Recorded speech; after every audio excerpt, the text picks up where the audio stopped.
Katy Perry is on the cover of the latest issue of Vogue, and inside, the pop star opens up about her conservative Christian upbringing, saying her first experience with her music idols was when her family would protest their concerts.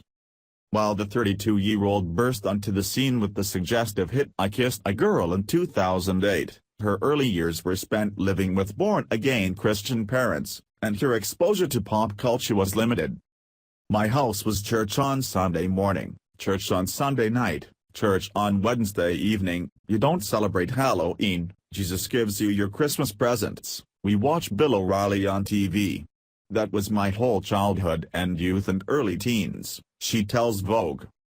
The schools were really makeshift. Education was not the first priority.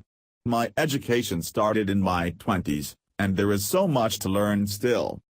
Perry's upbringing saw her banned from interacting with gay people and living under what she calls generational racism.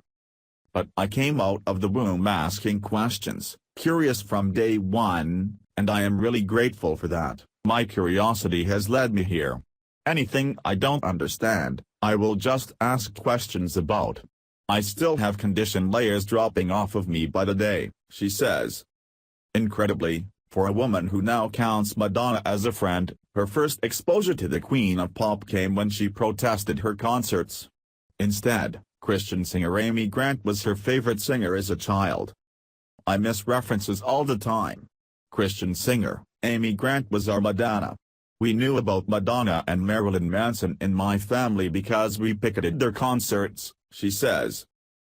Perry was a vocal supporter of Hillary Clinton's election campaign, and elsewhere in the interview she appears to throw some subtle shade at her pop enemy Taylor Swift, who posed for a remarkably similar Vogue cover of her own exactly 1 year before. Swift has copped a backlash in recent months for her refusal to publicly support a presidential candidate, and for not participating in the women's marches in the wake of the U.S. election result. "I don't think you have to shout it from the rooftops, but I think you have to stand for something, and if you're not standing for anything, you're really just serving yourself, period, end of story. Fluffy stuff would be completely inauthentic to who I am now and what I've learned. We need a little escapism, but I think that it can't all be that. If you have a voice, you have a responsibility to use it now, more than ever," she says.